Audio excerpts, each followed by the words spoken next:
forged on the gridiron in September. Perfected in the magic of March. Again, rebounded by Indiana. The game is over. For the fans who love the crunch of the pads, prefer a dunk, Oh, he just shook the gravity. and expect nothing but the best. It's Bigger Ten. Here's Steve Dace. Greetings and welcome to this week's episode of Bigger Ten. I am Steve Dace, joined by my co-host Aaron McIntyre. And Aaron, this is a very special edition of the show, which, if recent history is any indication, we're only going to do 3 or 4 more times before the football season kicks off. But for the third time in the last 5 months, the Big Ten Conference has had a new schedule release, program, celebration. We have the 2021 football schedules unveiled by the Big Ten. And to lead off the program, we're going to break these things down with some thoughts. Are you ready to go? You excited? Absolutely. I feel like we're reviewing the 50th Constitution of the nation of France right now, but I'm good. I'm all for it. Indeed. Let's begin with our Banana Republic of a league with this point. Is this schedule even going to get played? I mean, I hate to, as soon as we build and hype this thing up, we're not sure this is going to happen. I mean, if we had to guess, the answer is no. I think we're going to see other parts of the country, like the SEC and the ACC. I think you are going to see them playing pretty normal schedules with full non-conference games and everything else. I anticipate maybe a slower, and I guess we'll go with the term political transition back to normalcy here in the Big Ten based on, I mean, we've got our first place team in our basketball league right now on a 3-week quarantine for no positive test, right? Okay, I mean, we had to amend the rules so Ohio State could then win the Big Ten Conference in football. I just think we're not going to be as aggressive in returning to normalcy this way as we are maybe down south. I hope I'm wrong about that, but what are your thoughts, Aaron? Is this schedule going to get played as is? I'm actually a little bit more bullish. It sounds like you are, that this schedule is actually going to get played. I think we are going to have at least 11 games. There's going to be some residual COVID protocols. It would not surprise me, and this is a conversation about your thoughts on this different program. I'm just saying it would not surprise me if universities say, hey, if you want to play this fall, you got to have the COVID vaccine, or if you want to go on the road this fall, you got to have the vaccine. That'll give the universities cover to say, hey, we vaccinated all of our players, and that will then give the Big Ten network and all of its affiliates all the reason to say we got to get these games in for the sake of our television contracts as well, because I think it's all going to come back down to that. There's no way that they can have any less than like an 11-game schedule this coming season after what happened last That's fall. a good point about the vaccines, providing a layer of of liability protection. And hey, if your kid gets sick, or sue Pfizer, sue AstraZeneca, Merck. Actually, Merck didn't develop one. But yeah, I see what you're saying. That's a good point. All right, next up, let's take these schedules at face value with that disclaimer, which I think Aaron did a good job, I hope anyway, of crushing. This schedule does a good job of resetting, resetting some recent upsetting scheduling quirks fan bases were not happy about. For example, Nebraska, Iowa, I know you got to be excited about this, returns to a Black Friday finale where it belongs. Michigan fans have been complaining since we went from Leaders and Legends to East and West that they get Michigan State and Ohio State both away or both home, when for decades they got one home and one away, so they always got a rivalry game. Those are some of the variances, some of the holes that are loopholes, loops that have been closed with this new schedule. Your thoughts on that? Yeah, I like that as well. I think the thing with Iowa, Nebraska was all stemming from a former athletic director at Nebraska who basically said, screw it, we don't want to play with these guys anymore, something along those lines. And so this has been rectified because it's a fun Black Friday tradition. It really is. It's become very commonplace, and it is very quickly become a tradition. That's where it needs to be. It doesn't, even Iowa, Wisconsin wouldn't feel right on a Black Friday. Nebraska and Iowa playing the Saturday after Thanksgiving doesn't really feel right either. So I like this. I like this change. I think if you're going to have Nebraska in the league, they bring nothing to the table if they're not good at football. So we ought to be doing whatever we can do from a branding standpoint to merge the potency of that history and legacy into our contemporary branding, because by helping Nebraska along those lines, we only help ourselves, right? And I think this is one of those kinds of gestures. Okay, next up, when we look at what's gone on with this schedule, let's go back to Nebraska. Illinois-Nebraska is still slated to be the season opener in Ireland for week 0 on August the 28th for now. But I've got to believe that has far less of a chance of happening than the rest of this schedule going off is. I expect that game is getting played stateside. What do you think? This is one area of the schedule where I would say they would tweak that, but I think the game's still getting played for sure. I'm surprised. I'm surprised they even are putting that out there right now, that this would be played across the pond. I don't see any chance, at least at this point, of that happening. Agreed. So let's get to the schedule that we have after week 0. Look at this Labor Day weekend. Not messing around. Minnesota and Ohio State Thursday night in Minneapolis to open the season. Indiana at Iowa, Penn State at Wisconsin, Michigan State at Northwestern. So 4 big games. Talk that Michigan State Northwestern game may get moved to a Friday night. We'll see if Pat Fitzgerald is successful in fighting that, because he, like most Big Ten coaches, hate playing the Friday nights to conflict with the high schools. But Big Ten's not messing around. Week 1, it's staging some pretty big conference games, particularly Penn State and Wisconsin. Yep, that should be fun. The Michigan State Northwestern game, just on its face, sounds like a snooze fest, but that was actually a pretty exciting game, if I remember correctly. Yep. Yeah. Last season, so we'll see how that goes. Ohio State, Minnesota, that has some intrigue. We'll see how Minnesota comes out next season as well. I think an under-the-radar great game is actually going to be that Indiana-Iowa game. I mean, Iowa, both teams are losing some key pieces, so I think it'll be fairly evenly matched, but it has a chance to be a really cool game. And then Penn State, Wisconsin. I don't know. I think right now I've got Wisconsin all over that one, but we'll see if Penn State wants to come out and make a statement right away. Marquee non-conference games, opening weekend, Maryland versus West Virginia. Yeah, I think that is a marquee non-conference game. I think with the way both teams played last year, showing a lot of improvement, I could see one or both of those teams in the postseason, particularly the winner of this game. That's kind of one of those swing games. But then look at 9-11. Oregon at Ohio State, Iowa at Iowa State, Washington at Michigan. By the way, on your Hawkeyes really quick, I mean, they've got 2 kind of swing games on your schedule that kind of determine how good you are to open the year, right? I mean, they could be, you're 2-0. If you're Iowa, you're thinking it's going to be 2015. Right. You go 1-1, you're thinking we're probably going 7-5, 8-4. Right. You go 0-2, you're thinking, uh-oh. All right. September 18th, look at that docket. Wow. Nebraska at Oklahoma in a renewing of course, a classic series if you're in my generation or older, but that was from another league in the old Big 8. Minnesota at Colorado, who was, Minnesota was the big surprise of the 2019 season. I would say Colorado was the big surprise of last season. Purdue at Notre Dame, that's a classic rivalry. I believe Purdue has beaten Notre Dame when they've been ranked more than any team other than USC in Notre Dame history. Cincinnati at Indiana, you want to talk about swing games, that's one for the Hoosiers right there. Michigan State at Miami, Auburn at Penn State. That September 18th weekend is a wow. And then September 25th, Notre Dame and Wisconsin, renewing the game that didn't get played last season because of the prohibition against non-conference games. I mean, there are some serious marquee non-conference matchups coming in the Big Ten if we're able to play these games, Aaron. Yep, you mentioned Iowa at Iowa State. This is probably going to be, although we've been saying this for maybe 2 or 3 seasons now, at least the last 2, probably going to be Iowa State's best chance to break their losing streak against Iowa this coming season. Oregon at Ohio State, Nebraska at Oklahoma. If it weren't for the actual names, if you just took away the names of the teams and just put their rosters and what you know about their talent against each other, those I don't really think are going to be super competitive, even Oregon at Ohio State. Those are going to be 2 top 5 teams. Yeah, I still don't think that it's going to be that. I think the 2 marquee non-conference games by rankings preseason, Clemson and Georgia, week 1. Yep.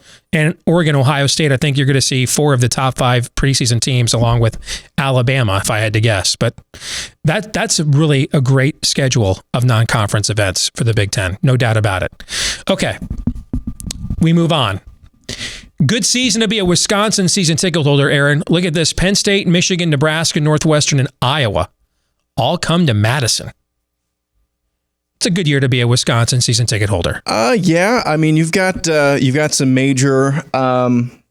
Can you even call Michigan really right now a rivalry with Wisconsin? I mean, they are the protected East, but they've taken them behind the woodshed 3 of the last 4 years. But yeah, I hear what you're saying. Yeah, Iowa should be a good game. Maybe jump around will come back with actual fans in the stands. And Penn State, Wisconsin, that could be a sneaky good game, depending on how, as I said before, Penn State wants to come out for the season. Okay, moving on.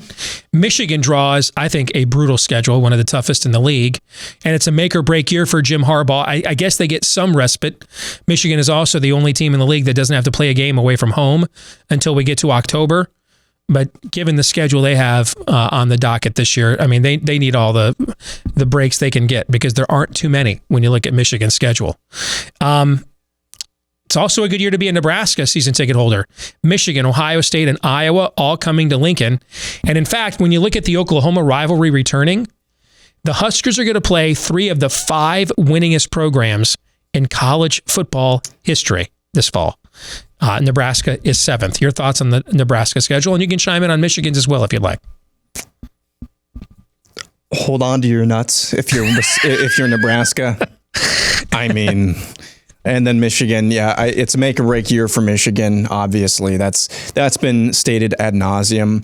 A year of opportunity if you're an optimist. It's one way of looking at it. Yeah. But as far as Nebraska goes, I mean, that's why that's the college football. Go out and give it the college try. I don't know why I'm so pessimistic on Nebraska, other than everything that I've seen. Few years. Yeah. Yes. Yeah. Exactly. Wisconsin is also going to face 3 of the 5 winningest programs ever in its first 4 games. Penn State, Michigan, and Notre Dame. Now, did they decide if Notre Dame, if they're going to play that at Lambeau after all? I don't know what the decision is, because remember last year's game was supposed to be at Lambeau, and then this year's game I thought was supposed to be in South Bend, but I wonder if it's going to be in Lambeau to make up for last year, because I think Notre Dame would love to play at Lambeau Field. Obviously, they're going to bring 20, 30, 40,000 fans themselves to Lambeau Field, to be my guess. So if we get Illinois, Graham Mertz this season from Wisconsin, if we get Illinois, Graham Mertz, and they knock off those 3 teams, depending on if they have any slip ups otherwise, this is going to be a dark horse for the college football playoff. I could see it. Yeah, I could see it just for sure. by brand recognition alone. Yeah, I could see it. September 11th, the Big Ten could end up with the marquee games in all 3 broadcast windows. Oregon at Ohio State has big noon Saturday on Fox, if that's their weekend, written all over it. Washington at Michigan, I could see that be the 3:30 or even the primetime game. And then whichever slot that game doesn't take, I think you see Iowa and Iowa State. 2 teams that I think will likely, Iowa State's going to be preseason top 10. If I had to guess, Iowa will be somewhere in a lot of people's preseason top 25. So you could see the Big Ten there, week 2, all 3 windows, the marquee game in all 3 of those broadcast windows. Good for the Big Ten, and as I hinted at earlier, if you want to have a comeback year, a big year to turn around your television revenue, you're going to need some weekends like this. That's a good point too. You're right about that. So if you're looking for, these are the weekends. Get your chores, raking the leaves. These are not the weekends. September 4th, September 18th, October 30th, Thanksgiving weekend. Those weeks of Big Ten football, dude, are stacked. They're like that. Those weeks are like NCAA tournament weekends, where you park yourself in front of the TV with the remote all weekend long. If you go look at the schedule grid for those 4 weekends, you're like, yowza. I mean, those are good weekends. That's why you're a fan. Yep, and I have my I don't know what you would call it, ritual, all planned out. I always stay up till like midnight making my really spicy, let's call it cleansing chili, and I just eat on that. Doesn't cleanse the palate. It cleanses the prostate. Yeah, I hear you. Yeah. So I got to make sure I have at least money enough for 4 weekends of that. All right. Now, on the other hand, I thought this was fascinating. 12 of the 14 team bye weeks are the weeks of October 9th, 23rd, and 30th. It's almost as if the Big Ten understood, particularly those first 2 October weekends, that is primary leaf raking season in the Big Ten. So they gave you a break on a Saturday, okay? Your team may not play, or there's only one game you want to watch. Mm-hmm. So those are the weekends to go get your lawn done for the fall, get the house winterized and ready, would be those weekends, because almost every Big Ten bye week is going to be, particularly the 9th and the 23rd.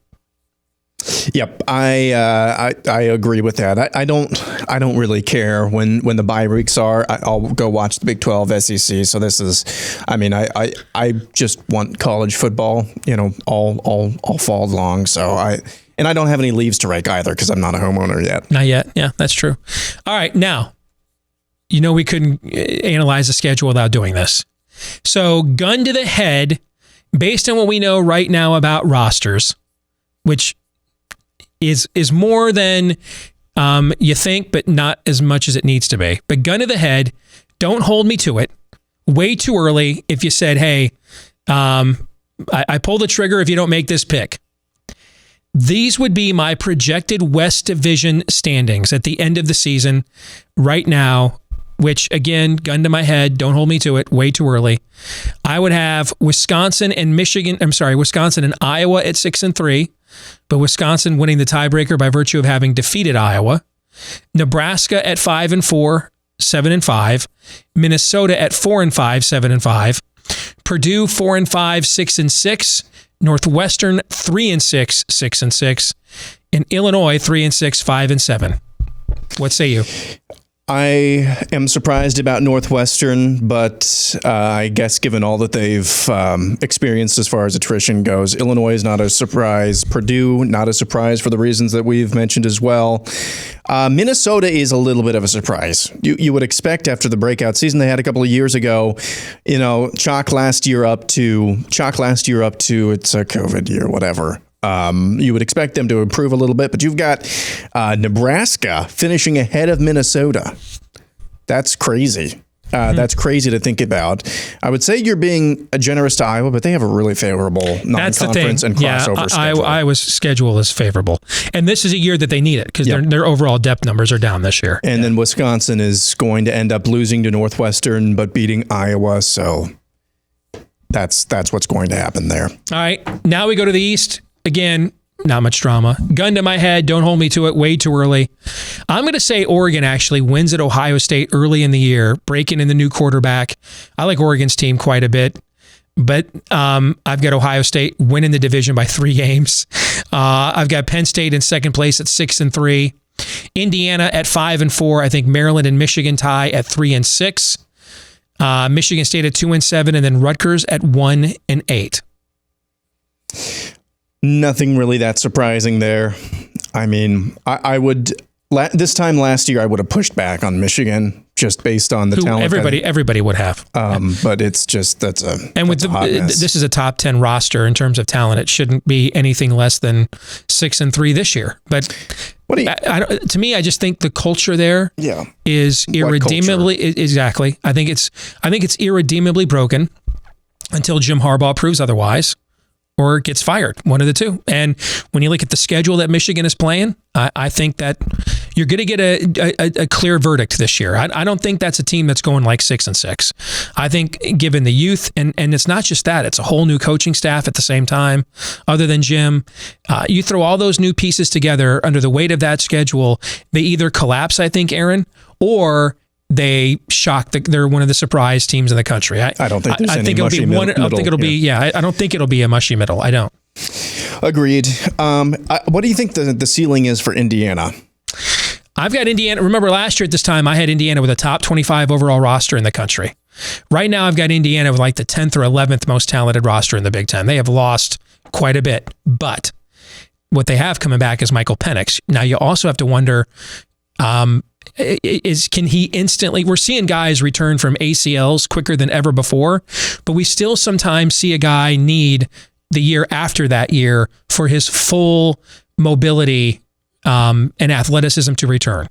Because, without the physical presence of Stevie Scott, they're losing some key guys elsewhere at receiver in the program that were big-time playmakers as well, that I think they've got I think they're the opposite of Michigan, where I think they can still overperform their roster talent because of the culture they have, if that makes sense. Sure.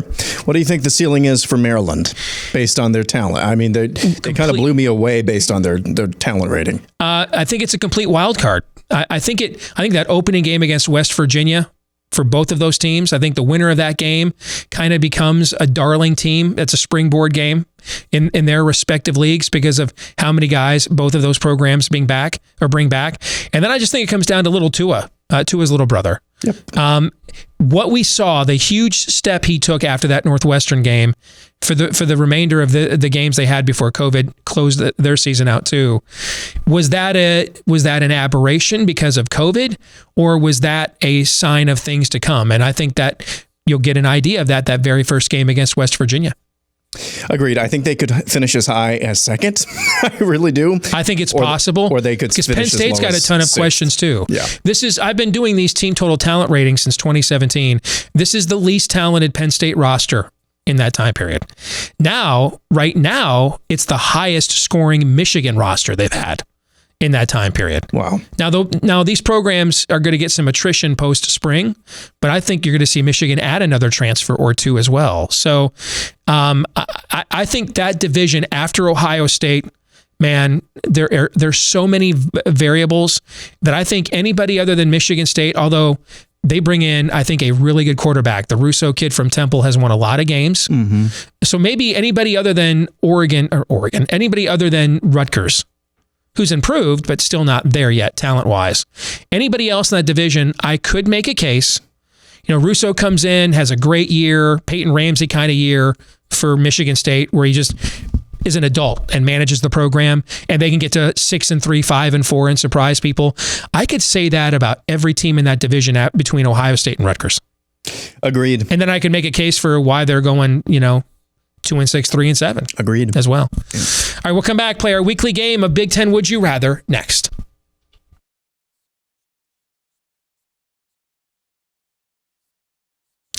Well, let's get to it. Our weekly game of Big Ten Would You Rather here on Bigger Ten. And Aaron, this first one is for you.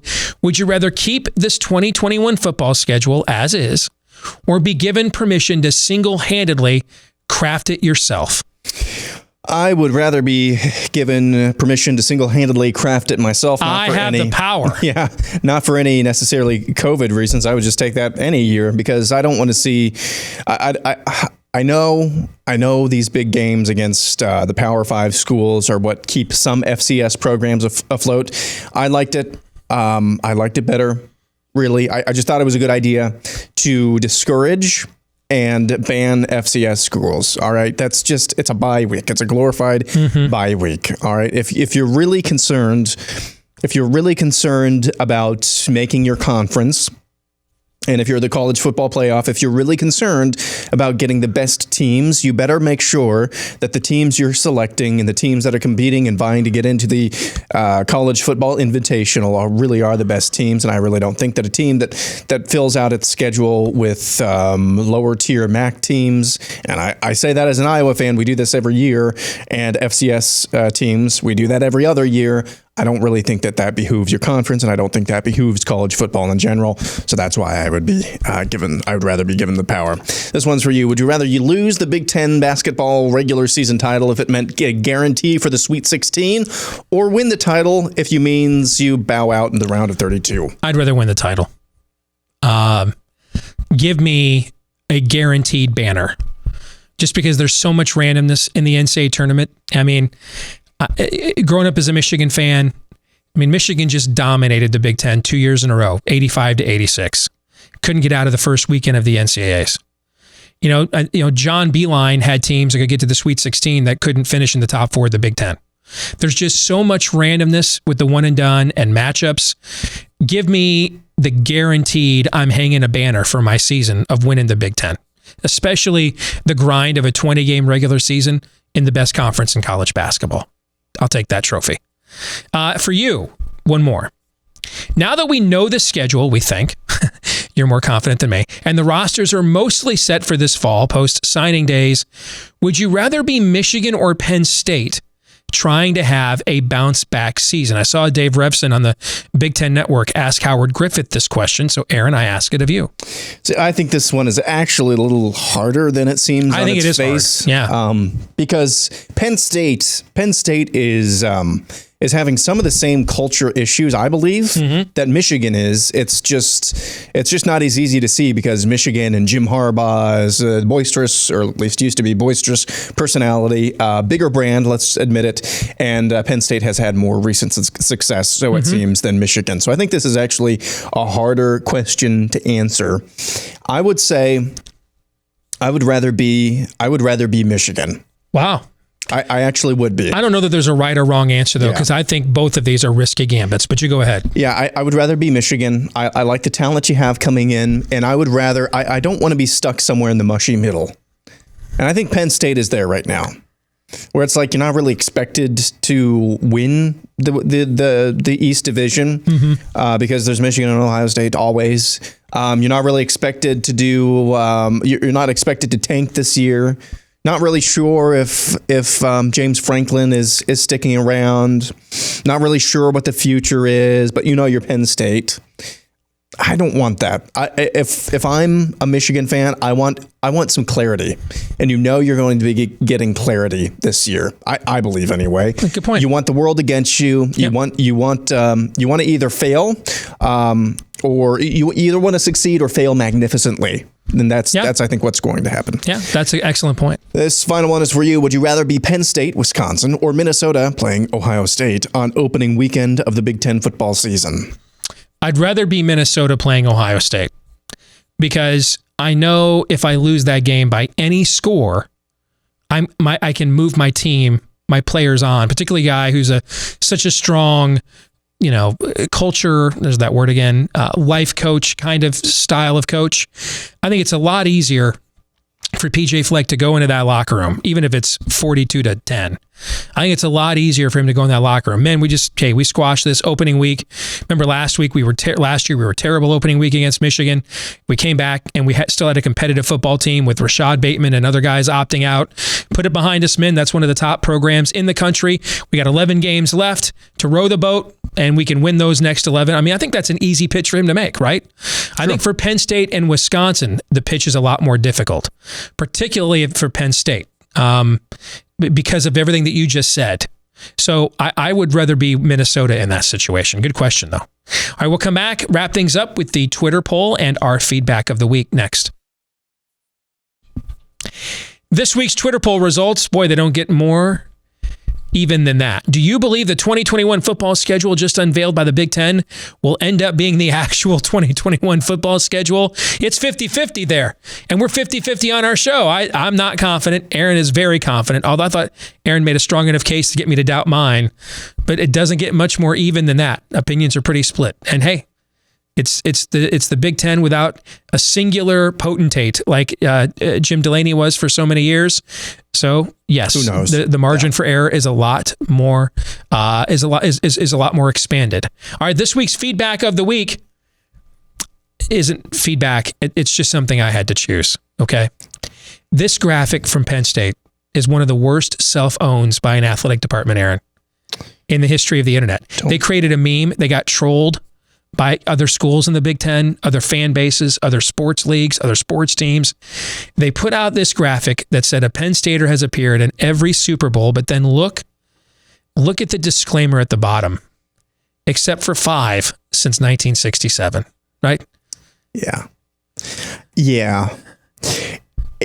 I just don't understand this. And maybe I'm taking this too seriously. Probably am. I dated every female in the cast of Saved by the Bell Except for Lisa Turtle, right? Yes, that's kind of the graphic. Yes. Okay, you expect this from Rutgers, from Maryland, from Illinois. When you're trying to, it's frickin' Penn State, guys. Yeah. You don't need stuff like this. You don't need the fine print. You need a whiteout. Yes. You just put a picture. This is a recruiting pitch. Okay, this is a marketing pitch. You just put a freaking picture of a whiteout on a Saturday night. There's our marketing pitch. Yeah. How you like them apples? That's the other reason that makes it pathetic. Like if this had been a school of not of that stature, no one even cares. But you just expect better. It in a way, and I'm not saying it's that humiliating, but it reminds me as a Michigan fan, the last year under Brady Hoke, when we were so desperate to keep the 100,000 attendance streak alive, that if you bought a Coke Zero on campus, you got tickets. Right? Yikes. This is not that embarrassing. That's pretty embarrassing. But in the virtual world, it's a dismal self-own. And whoever in the graphics department came up with this idea should no longer be the graphics department at Penn State. That'll do it for this week's episode of Bigger 10. When we come back next week, we're going to be less than 30 days till Selection Sunday. This weekend, the NCAA Tournament Selection Committee is going to unveil the preview of what the Sweet 16 seeds would be if this were the weekend. So still a ton more to cover and get to. We'll get to that next week here on Bigger 10. Don't forget, like, rate, subscribe, share, 5-star review, whichever of those options are available to you on iTunes, Stitcher, Google Play, YouTube.